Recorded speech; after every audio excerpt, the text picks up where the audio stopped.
தமிழையும் பிற மொழிகளையும் அழிப்பதுதான் பாஜக ஆட்சியாளர்களின் ரகசிய திட்டம். பாஜகவின் ரகசிய திட்டத்தை வெளிப்படையாக எதிர்க்கும் வலிமை கொண்டதுதான் திராவிட இயக்கம் என்றும் முதலமைச்சர் மு.க.ஸ்டாலின் அறிக்கை.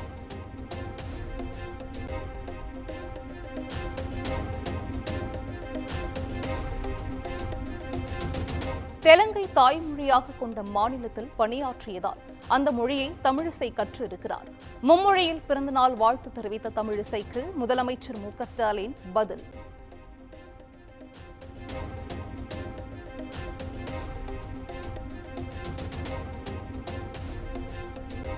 தென் மாநிலங்களில் ஹிந்தி பிரச்சார சபா 6000 மையங்களுடன் உள்ளது. வட இந்தியாவில் தென்னக மொழியை கற்றுக்கொள்ள எத்தனை சபா உள்ளது எனவும் முதலமைச்சர் மு.க.ஸ்டாலின் கேள்வி.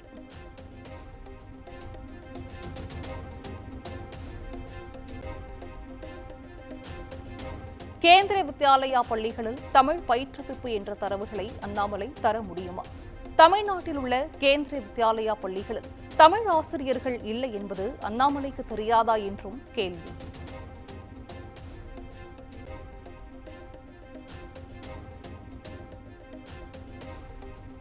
திமுகவிற்கு குழந்தைகளின் நலனை விட அரசியலே முக்கியமானது.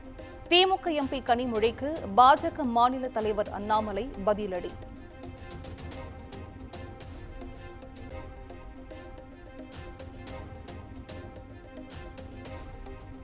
தென் மாவட்டங்களில் இருந்து வரும் பேருந்துகள் கிளாம்பாக்கம் பேருந்து முனையத்திலேயே நிறுத்தம். கிளாம்பாக்கத்திலேயே இறக்கிவிட்டதால் நடத்துனருடன் பயணிகள் வாக்குவாதம்.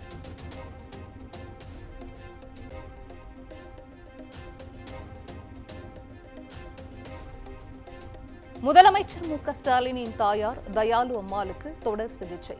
மருத்துவமனைக்கு நேரில் சென்று நலம் விசாரித்தார் மு.க.அழகிரி.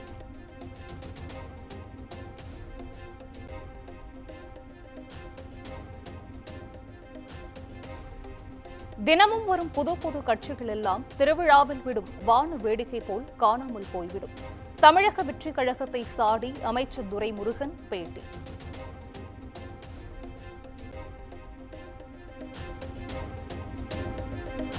சென்னையில் ஆபரண தங்கத்தின் விலை சவரன் மீண்டும் 64,000 ரூபாயை தாண்டியது. கிராம் 8,010 ரூபாய்க்கும் சவரன் 64,080 ரூபாய்க்கும் விற்பனை.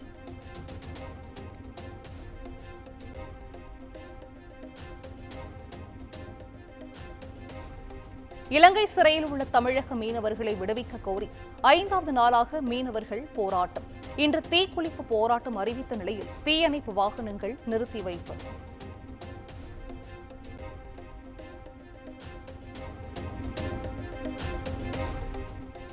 திருவாரூரில் பல்வேறு கோரிக்கைகளை வலியுறுத்தி பல்வேறு கட்டுமான சங்கங்கள் போராட்டம். டிரான்சிஸ்ட் பாஸ் முறையை ரத்து செய்யவும் எம்சாண்ட் விலை ஏற்றத்தை திரும்பப் பெறவும் வலியுறுத்தல்.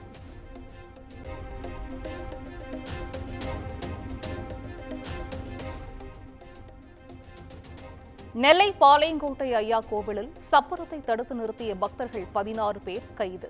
அன்னதானம் வழங்குவதற்காக கோவிலுக்குள் சமையல் செய்ததை போலீசார் தடுத்ததற்கு எதிர்ப்பு.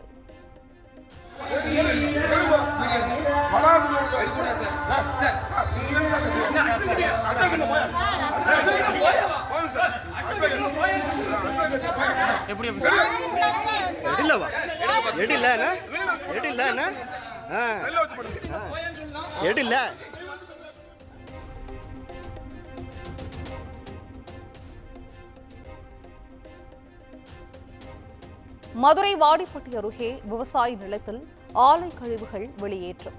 ஆட்களை வைத்து கழிவுநீரை கலந்துவிட்ட ஐயங்கோட்டை ஊராட்சி கிராம நிர்வாக அலுவலர்.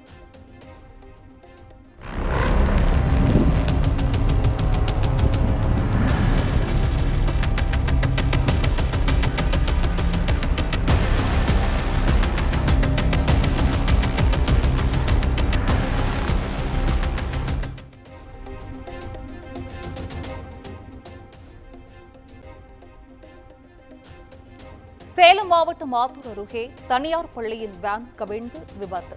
காயமடைந்த 10க்கும் மேற்பட்ட குழந்தைகளுக்கு மருத்துவமனையில் சிகிச்சை.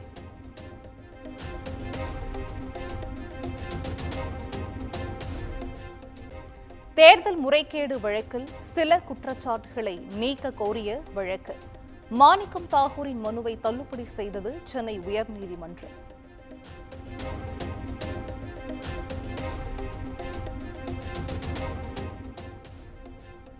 உச்சநீதிமன்றத்தில் சீமான் தாக்கல் செய்த மேல்முறையீட்டு மனுவில் தன் சார்பில் யாரும் ஆஜராகவில்லை, தனக்கு நீதி நியாயம் கிடைக்காது என்பதை தெரிந்து கொண்டதாகவும் பாலியல் புகார் அளித்த நடிகை வீடியோ வெளியீடு.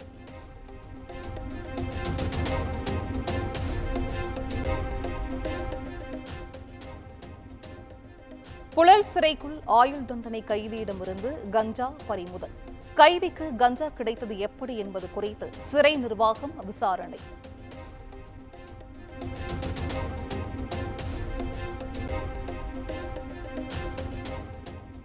மதுரை அவனியாபுரம் அருகே சாக்கு மூட்டைக்குள் பெண் சடலம் கண்டெடுப்பு. கொலை செய்தது யார் என்பது குறித்து போலீசார் தீவிர விசாரணை.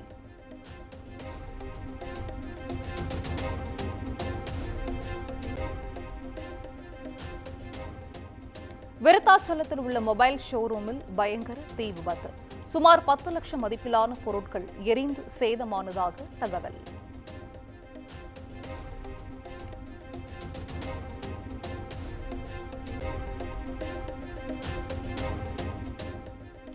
அரக்கோணம் நகராட்சி நிர்வாகத்தின் அலட்சியம் காரணமாக கேட்பாரற்று கிடக்கும் மாற்றுத்திறனாளிகளின் சக்கர நாற்காலிகள் சேதமடையும் முன்பு உரிய நடவடிக்கை மேற்கொள்ள வேண்டும் என சமூக ஆர்வலர்கள் கோரிக்கை.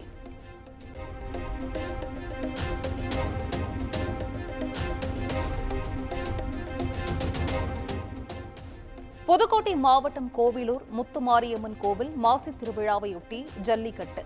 வாடிவாசலில் சீறி பாய்ந்த காளைகளை வீரத்துடன் அடக்கிய காளையர்கள்.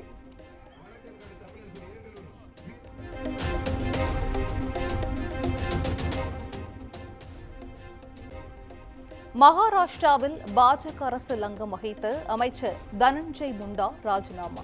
கிராம தலைவர் கொலை வழக்கில் குற்றம் சாட்டப்பட்டதாக கூறப்படும் நிலையில் பட்னாவிஸின் உத்தரவை ஏற்று ராஜினாமா செய்தார்.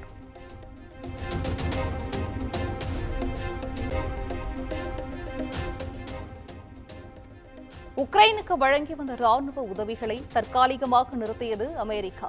வெள்ளை மாளிகையில் கடந்த வாரம் உக்ரைன் அதிபர் ஜெலன்ஸ்கியுடன் வாக்குவாதம் ஏற்பட்ட நிலையில் அமெரிக்க அதிபர் டிரம்ப் அதிரடி.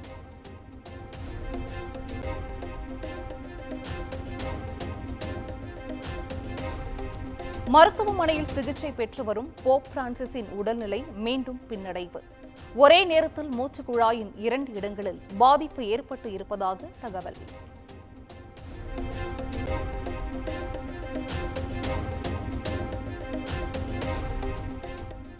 சாம்பியன்ஸ் டிராபி தொடரின் இறுதிப் போட்டிக்கு முன்னேறுமா இந்திய அணி?